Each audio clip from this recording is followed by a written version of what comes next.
ಅಸ್ಸಲಾಮು ಅಲೈಕುಂ ವರಹ್ಮತುಲ್ಲಾಹಿ ವಬರಕಾತುಹು. ಪ್ರಿಯ ಸ್ನೇಹಿತರೆ, ನಮ್ಮ ಪ್ರವಾದಿ ಮುಹಮ್ಮದ್ ನಬಿ ಸಲ್ಲಲ್ಲಾಹು ಅಲೈಹಿ ವಸಲ್ಲಂ ಜನಿಸಿದ ದಿನದಂದು ಯಾವೆಲ್ಲ ಅದ್ಭುತ ಘಟನೆಗಳು ಸಂಭವಿಸಿದವು ಎಂದು ನಿಮಗೆ ತಿಳಿದಿದೆಯೇ? ಅವರ ಜನನ ಸಮಯದಲ್ಲಿ ದೇವದೂತರಿಗೆ ಮತ್ತು ದೆವ್ವಗಳಿಗೆ ನಡುವೆ ಏಕೆ ತೀವ್ರವಾದ ವಾಗ್ವಾದ ನಡೆಯಿತು? ಆ ಆಶೀರ್ವಾದಿತ ಪ್ರಭಾತದಲ್ಲಿ ಪ್ರವಾದಿ ಮುಹಮ್ಮದ್ ನಬಿ ಸಲ್ಲಲ್ಲಾಹು ಅಲೈಹಿ ವಸಲ್ಲಂ ಜನಿಸಿದಾಗ ಕಾಬಾದ ಒಳಗಿನ ಎಲ್ಲ ವಿಗ್ರಹಗಳು ಮುಖ ಕೆಳಗೆ ಬಿದ್ದವು. ಸಂಸಂ ಕಿಣಿಯ ನೀರು ಸ್ವಯಂ ಏರಿಕೆಯಾಯಿತು. ಪರ್ಷಿಯನ್ ಚಕ್ರವರ್ತಿಯ ಭವ್ಯವಾದ ಅರಮನೆ ತೀವ್ರವಾಗಿ ಕಂಪಿಸಿತು ಮತ್ತು ಅದರ 14 ಬಲಿಷ್ಠ ಗೋಡೆಗಳು ಕುಸಿದು ಬಿದ್ದವು. ವಿಶ್ವದ ಎಲ್ಲ ಆಡಳಿತಗಾರರ ರಾಜಸಿಂಹಾಸನಗಳು ನಡುಗಿದವು. ಆ ದಿನಜ್ಯೋತಿಷಿಗಳ ಜ್ಞಾನ ಕಳೆದುಕೊಂಡಿತು ಮತ್ತು ಮಾಂತ್ರಿಕರ ಮಂತ್ರಶಕ್ತಿಯೂ ವಿಫಲವಾಯಿತು. ಸುಬ್ಹಾನಲ್ಲಾ. ಇಂದು ಈ ಅದ್ಭುತ ಘಟನೆಗಳನ್ನು ನಾವು ನಿಮ್ಮೊಂದಿಗೆ ಹಂಚಿಕೊಳ್ಳಲಿದ್ದೇವೆ. ಇನ್ಶಾ ಅಲ್ಲಾಹ್. ಇದು ನಮ್ಮ ಪ್ರವಾದಿ ಮುಹಮ್ಮದ್ ನಬಿ ಸಲ್ಲಲ್ಲಾಹು ಅಲೈಹಿ ವಸಲ್ಲಂ ಮೇಲಿನ ಪ್ರೀತಿಯನ್ನು ಹೆಚ್ಚಿಸುತ್ತದೆ. ಗೌರವಾನ್ವಿತ ವೀಕ್ಷಕರೇ, ಪ್ರವಾದಿ ಮುಹಮ್ಮದ್ ನಬಿ ಸಲ್ಲಲ್ಲಾಹು ಅಲೈಹಿ ವಸಲ್ಲಂ ಜನಿಸಿದಾಗ ಶೈತಾನನು ತನ್ನ ಸಂತತಿಗಳ ನಡುವೆ ಜೋರಾಗಿ ಕೂಗಾಡಿದನು. ಎಲ್ಲ ದೆವ್ವಗಳು ಓಡಿಬಂದು ಕೇಳಿದವು, ನಿನಗೆ ಏಕೆ ಇಷ್ಟು ಅಸ್ವಸ್ಥತೆ ಮತ್ತು ಆತಂಕ? ಅವನು ಉತ್ತರಿಸಿದನು, ನಿಮಗೆ ಗೊತ್ತಾ, ಕಳೆದ ರಾತ್ರಿಯಿಂದ ಈಗವರೆಗೆ ಆಕಾಶ ಮತ್ತು ಭೂಮಿಯಲ್ಲಿ ದೊಡ್ಡ ಬದಲಾವಣೆಗಳನ್ನು ನಾನು ಕಂಡಿದ್ದೇನೆ. ಭೂಮಿಯ ಮೇಲೆ ಒಂದು ಮಹಾನ್ ಘಟನೆ ಸಂಭವಿಸಿದೆ. ಪ್ರವಾದಿ ಈಸಾ ಅಲೈಹಿಸ್ಸಲಾಂ ಸ್ವರ್ಗಕ್ಕೆ ಎತ್ತಲ್ಪಟ್ಟ ನಂತರ ಇಂತಹ ಘಟನೆ ಎಂದೂ ಸಂಭವಿಸಿಲ್ಲ. ಹೋಗಿ ಯಾವುದು ಯಥಾರ್ಥವಾಗಿ ಸಂಭವಿಸಿದೆ ಎಂದು ಕಂಡುಹಿಡಿಯಿರಿ. ದೆವ್ವಗಳು ಎಲ್ಲೆಡೆ ಚದರಿ ಹೋದವು. ಆದರೆ ಮರಳಿ ಬಂದಾಗ ಅವು ಹೇಳಿದವು, ನಮಗೆ ಏನೂ ಕಂಡುಹಿಡಿಯಲಾಗಲಿಲ್ಲ. ಆಗ ದೆವ್ವದ ತಲೆಗೆ ಹೇಳಿತು, ಇದನ್ನು ಕಂಡುಹಿಡಿಯುವುದು ನನ್ನ ಕರ್ತವ್ಯ. ಅವನು ಮಕ್ಕಾದ ಪವಿತ್ರ ಕಅಬಾದ ಬಳಿಗೆ ಬಂದನು. ಅಲ್ಲಿ ದೇವದೂತರು ಕಅಬಾವನ್ನು ಸುತ್ತುವರೆದಿರುವುದನ್ನು ಕಂಡನು. ಅವನು ಒಳಗೆ ಪ್ರವೇಶಿಸಲು ಪ್ರಯತ್ನಿಸಿದಾಗ ದೇವದೂತರು ಜೋರಾಗಿ ಗರ್ಜಿಸಿ ಅವನನ್ನು ಹಿಂದಕ್ಕೆ ತಿರುಗಿಸಿದರು. ನಂತರವನು ಪಕ್ಷಿಯಂತೆ ಕುಗ್ಗಿಬೆಟ್ಟದ ಮೂಲಕ ಕಡಿಯಲು ಪ್ರಯತ್ನಿಸಿದನು. ಆಗ ಜಿಬ್ರೀಲ್ ಅಲೈಹಿಸ್ಸಲಾಂ ಹೇಳಿದರು, ಓ ಶಾಪಗ್ರಸ್ತನೇ, ಹಿಂದಕ್ಕೆ ಹೋಗು. ಆದರೆ ಶೈತಾನನು ಉತ್ತರಿಸಿದನು, ಓ ಜಿಬ್ರೀಲ್, ನನಗೊಂದು ಪ್ರಶ್ನೆ ಇದೆ. ಕಳೆದ ರಾತ್ರಿ ಏನಾಯಿತು ಎಂದು ಹೇಳು. ಜಿಬ್ರೀಲ್ ಅಲೈಹಿಸ್ಸಲಾಂ ಉತ್ತರಿಸಿದರು, ಈ ರಾತ್ರಿ ಅತ್ಯಂತ ಮಹಾನ್ ಪ್ರವಾದಿ ಮುಹಮ್ಮದಲ್ಲಾಹನ ದೂತ ಸಲ್ಲಲ್ಲಾಹು ಅಲೈಹಿ ವಸಲ್ಲಂ ಜನಿಸಿದ್ದಾರೆ. ಶೈತಾನನು ಮತ್ತೆ ಕೇಳಿದನು, ಅವನ ಮೇಲೆ ನನಗೆ ಯಾವುದೇ ಅಧಿಕಾರವಿರುತ್ತದೆಯೇ?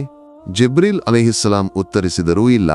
ಶೈತಾನನು ಮತ್ತೆ ಕೇಳಿದನು, ಅವನ ಅನುಯಾಯಿಗಳ ಮೇಲೆ ನನಗೆ ಯಾವುದೇ ಪಾಲು ಸಿಗುತ್ತದೆಯೇ? ಜಿಬ್ರೀಲ್ ಅಲೈಹಿಸ್ಸಲಾಂ ಉತ್ತರಿಸಿದರು, ಹೌದು. ಆಗ ಶೈತಾನನು ಹೇಳಿದನು, ಹಾಗಾದರೆ ನಾನು ತೃಪ್ತನಾಗಿದ್ದೇನೆ. ಹಜ್ರತ್ ಹಲೀಮಾ ರದಿಯಲ್ಲಾಹು ಅನ್ಹಾ ಹೇಳುತ್ತಾರೆ, ನಾನು ಶಿಶು ಮುಹಮ್ಮದ್ ನಬಿ ಸಲ್ಲಲ್ಲಾಹು ಅಲೈಹಿ ವಸಲ್ಲಂನನ್ನು ನನ್ನ ಮನೆಗೆ ಕರೆತಂದ ಕ್ಷಣದಿಂದ ಆಶೀರ್ವಾದಗಳು ಮತ್ತು ಕರುಣೆಯು ಪ್ರಕಟವಾಗಲಾರಂಭಿಸಿತು. ಅವರಿಗೆ ಹಾಲಿನ ಪ್ರಮಾಣ ಹೆಚ್ಚಾಯಿತು. ಆದ್ದರಿಂದ ಪ್ರವಾದಿ ಸಲ್ಲಲ್ಲಾಹು ಅಲೈಹಿ ವಸಲ್ಲಂ ಮತ್ತು ಅವರ ದತ್ತು ಸಹೋದರನಿಗೆ ಸಾಕಷ್ಟು ಹಾಲು ಸಿಕ್ಕಿತು. ಅವರು ಶಾಂತವಾಗಿ ನಿದ್ರಿಸಿದರು. ಅಷ್ಟೇ ಅಲ್ಲವರು ತಮ್ಮ ಒಂಟೆಗಳನ್ನು ನೋಡಿದಾಗ ಅವುಗಳ ಕಾಲಿನ ಕೆಳಗೆ ಹಾಲಿನಿಂದ ತುಂಬಿತ್ತು. ಅವರ ಪತಿ ಒಂಟೆಗಳನ್ನು ಕರೆದು ಇಬ್ಬರೂ ತೃಪ್ತಿಯಿಂದ ಹಾಲು ಕುಡಿದರು. ಹಲವಾರು ರಾತ್ರಿಗಳ ನಂತರ ಮೊದಲ ಬಾರಿಗೆ ಅವರು ಸುಖವಾಗಿ ನಿದ್ರಿಸಿದರು. ಅವರ ಪತಿ ಹೇಳಿದರು, ಹಲೀಮ, ನೀನು ಒಂದು ಆಶೀರ್ವಾದಿತ ಶಿಶುವನ್ನು ನಮ್ಮ ಮನೆಗೆ ಕರೆತಂದಿದ್ದೀಯಾ? ಅವರು ಉತ್ತರಿಸಿದರು, ಹೌದು, ನನಗೂ ಹಾಗೆಯೇ ತೋರುತ್ತದೆ. ಈ ಶಿಶು ಯಥಾರ್ಥವಾಗಿಯೂ ಆಶೀರ್ವಾದಗಳಿಂದ ತುಂಬಿದವನು.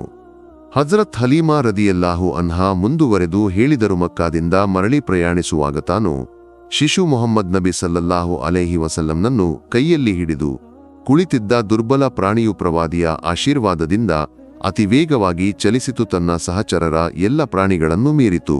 ಮಹಿಳೆಯರು ಆಶ್ಚರ್ಯದಿಂದ ಕೇಳಿದರು, ನೀನು ಮೊದಲು ಬಂದಾಗ ಸವಾರಿ ಮಾಡಿದ್ದ ಅದೇ ದುರ್ಬಲ ಪ್ರಾಣಿಯೇ ಇದು? ಮನೆಗೆ ತಲುಪಿದಾಗವರು ಕಂಡರು, ತಮ್ಮ ಎಲ್ಲ ಕುರಿಗಳ ಕಾಲಿನ ಕೆಳಗೆ ಹಾಲಿನಿಂದ ತುಂಬಿತ್ತು. ಅದಕ್ಕೆ ಮೊದಲೇ ಅವು ಸಂಪೂರ್ಣವಾಗಿ ಒಣಗಿತ್ತು. ಅವರ ಬುಡಕಟ್ಟು ನಂತರ ತಮ್ಮ ಕುರುಬರಿಗೆ ಹಲೀಮಾಳ ಪ್ರಾಣಿಗಳು ಮೇಯುತ್ತಿದ್ದ ಅದೇ ಸ್ಥಳದಲ್ಲಿ ಮೇಯಲು ಸೂಚಿಸಿತು. ಆದರೆ ಯಥಾರ್ಥವಾಗಿ ಅದು ಭೂಮಿಯ ಗುಣವಾಗಿರಲಿಲ್ಲ. ಅದು ಅಲ್ಲಾಹನ ಅಗೋಚರ ಸಹಾಯ ಮತ್ತು ಪ್ರವಾದಿಯ ಆಶೀರ್ವಾದವಾಗಿತ್ತು. ಅವರಿಗೆ ಅಂತಹ ಆಶೀರ್ವಾದಗಳು ಸಿಗಲಿಲ್ಲ. ಈ ರೀತಿಯಾಗಿ ಅವರು ಪ್ರವಾದಿಯ ಬರ್ಕತ್ನ ಅಸಾಧಾರಣ ಚಿಹ್ನೆಗಳನ್ನು ಹಲವಾರು ಬಾರಿ ಕಂಡರು. ಹಜ್ರತ್ ಹಲೀಮಾ ರದಿಯಲ್ಲಾಹು ಅನ್ಹಾ ಮತ್ತಷ್ಟು ಹೇಳಿದರು, ನಾನು ಎಂದಿಗೂ ಶಿಶು ಮುಹಮ್ಮದ್ ನಬಿ ಸಲ್ಲಲ್ಲಾಹು ಅಲೈಹಿ ವಸಲ್ಲಂನನ್ನು ಬಟ್ಟೆಯಿಲ್ಲದೆ ಬಿಟ್ಟಿರಲಿಲ್ಲ. ಬಟ್ಟೆ ಇಲ್ಲದೆ ಬಿಟ್ಟಾಗಲೆಲ್ಲವನೂ ಜೋರಾಗಿ ಅಳುತ್ತಿದ್ದನು ಮತ್ತು ಬಟ್ಟೆ ತೊಡಿಸುವವರೆಗೂ ಅಳುವುದನ್ನು ನಿಲ್ಲಿಸಲಿಲ್ಲ. ಅವರು ಹೇಳಿದರು, ಶಿಶು ಮುಹಮ್ಮದ್ ನಬಿ ಸಲ್ಲಲ್ಲಾಹು ಅಲೈಹಿ ವಸಲ್ಲಂ ಬಟ್ಟೆ ಇಲ್ಲದೆ ಇರಲು ಇಷ್ಟಪಡುವುದಿಲ್ಲ ಎಂದು ತಿಳಿದ ದಿನದಿಂದ ನಾನು ಎಂದಿಗೂ ಅವನನ್ನು ಹಾಗೆ ಬಿಟ್ಟಿಲ್ಲ. ನಾನು ಯಾವಾಗಲೂ ಅವನ ಶರೀರವನ್ನು ಬಟ್ಟೆ ತೊಡಿಸಿ ಸರಿಯಾಗಿ ಮುಚ್ಚಿದ್ದೇನೆ. ಹಜರತ್ ಅಬ್ಬಾಸ್ ಇಬ್ನ್ ಅಬ್ದುಲ್ ಮುತ್ತಲಿಬ್ ರದಿಯಲ್ಲಾಹು ಅನ್ಹಾ ಹೇಳಿದರು, ಅವರು ಒಮ್ಮೆ ಅಲ್ಲಾಹನ ದೂತರಿಗೆ ಸಲ್ಲಲ್ಲಾಹು ಅಲೈಹಿ ವಸಲ್ಲಂ ಹೇಳಿದರು, ನಿನ್ನ ಪ್ರವಾದಿತ್ವದ ಒಂದೇ ಒಂದು ಚಿಹ್ನೆ ನನಗೆ ಇಸ್ಲಾಂ ಸ್ವೀಕರಿಸಲು ಸಾಕಾಗಿತ್ತು. ಅವರು ಯುವ ಪ್ರವಾದಿಯು ತನ್ನ ಬೆರಳನ್ನು ಚಂದ್ರನ ಕಡೆಗೆ ತೋರಿಸಿದಾಗವನ ಬೆರಳು ಚಲಿಸುವ ಎಲ್ಲೆಡೆ ಚಂದ್ರನು ಅನುಸರಿಸುವುದನ್ನು ಕಂಡಿದ್ದರು. ಇದು ಅವನ ಪ್ರವಾದಿತ್ವದ ಮತ್ತು ದೌತ್ಯದ ಒಡದೀಪವಾದ ಸಾಕ್ಷಿಯಾಗಿತ್ತು. ಹಲೀಮಾಳ ಮನೆಯಲ್ಲಿ ವಾಸಿಸುವ ಸಮಯದಲ್ಲಿ ಶಿಶು ಮುಹಮ್ಮದ್ ನಬಿ ಸಲ್ಲಲ್ಲಾಹು ಅಲೈಹಿ ವಸಲ್ಲಂ ಎಂದಿಗೂ 2 ಮೊಲೆಗಳಿಂದ ಹಾಲು ಕುಡಿಯಲಿಲ್ಲ. ಅವನು ಯಾವಾಗಲೂ ಒಂದು ಬದಿಯಿಂದ ಮಾತ್ರ ಕುಡಿಯುತ್ತಿದ್ದನು, ಇನ್ನೊಂದು ಬದಿಯನ್ನು ತನ್ನ ದತ್ತು ಸಹೋದರನಿಗೆ ಬಿಟ್ಟುಕೊಡುತ್ತಿದ್ದನು.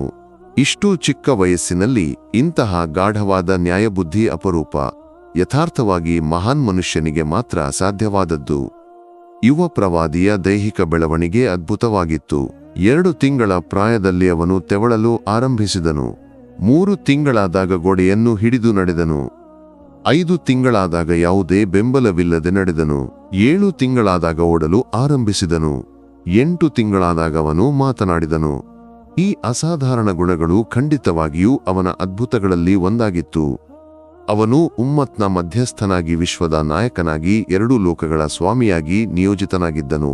ಪ್ರವಾದಿ ಮುಹಮ್ಮದ್ ನಬಿ ಸಲ್ಲಲ್ಲಾಹು ಅಲೈಹಿ ವಸಲ್ಲಂ ತನ್ನ ಬಾಲ್ಯದಲ್ಲಿಯೂ ಶುದ್ಧನಾಗಿದ್ದನು.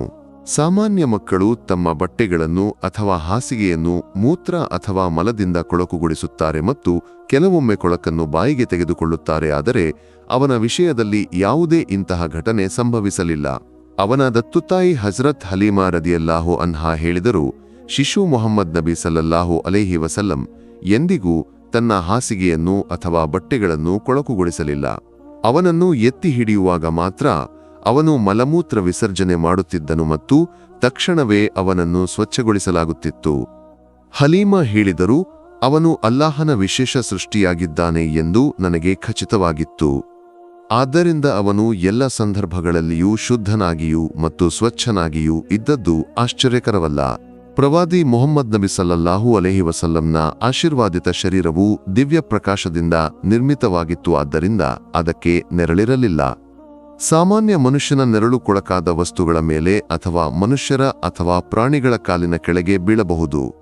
ಆದರೆ ಅಲ್ಲಾಹು ತನ್ನ ಪ್ರಿಯ ಪ್ರವಾದಿಯ ನೆರಳು ಅವಮಾನಕ್ಕೊಳಗಾಗಲು ಇಷ್ಟಪಡಲಿಲ್ಲ. ಆದ್ದರಿಂದ ಅವನನ್ನು ನೆರಳಿಲ್ಲದೆ ಸೃಷ್ಟಿಸಿದನು. ಅದೇ ಕಾರಣಕ್ಕೆ ಒಂದು ನೊಣವು ಅವನ ಶರೀರದ ಮೇಲೆ ಕುಳಿತಿಲ್ಲ. ಏಕೆಂದರೆ ನೊಣಗಳು ಕೊಳಕಿನಿಂದ ಉತ್ಪತ್ತಿಯಾಗುತ್ತವೆ ಮತ್ತು ಅವು ಸ್ವತಃ ಅಶುದ್ಧವಾಗಿವೆ.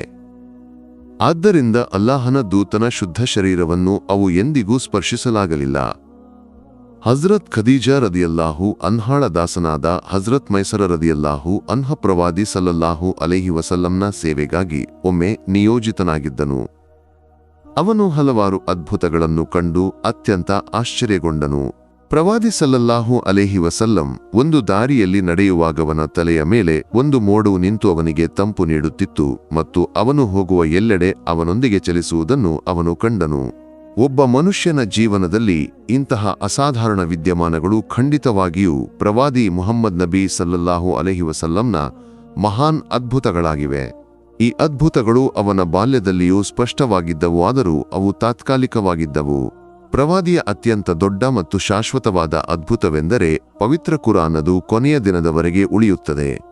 ಇದಲ್ಲದೆ ಅವನ ಜೀವನದ ಬಗ್ಗೆ ಚಿಂತಿಸಿದಾಗ ಅವನ ಜೀವನಯಾತ್ರೆಯು ಸಂಪೂರ್ಣವಾಗಿ ಅದ್ಭುತಗಳಿಂದ ತುಂಬಿತ್ತು ಎಂದು ನಾವು ಕಾಣಬಹುದು. ಅವನ ಯುದ್ಧದ ಪ್ರತಿ ಹಂತವೂ ಅವನ ಪ್ರವಾದಿತ್ವದ ಜೀವಂತ ಸಾಕ್ಷಿಯಾಗಿ ನಿಂತಿತು. ಅಲ್ಲಾಹು ಸುಬ್ಹಾನಹು ವ ತಆಲಾ ಮುಹಮ್ಮದ್ ನಬಿಯನ್ನು ಸ್ವಪ್ನದಲ್ಲಿ ದರ್ಶಿಸಲು ನಮ್ಮೆಲ್ಲರಿಗೂ ಭಾಗ್ಯವನ್ನು ನೀಡಲಿ. ಆಮೀನ್. ಅಸ್ಸಲಾಮು ಅಲೈಕುಂ ವರಹಮತುಲ್ಲಾಹಿ ವಬರಕಾತುಹು.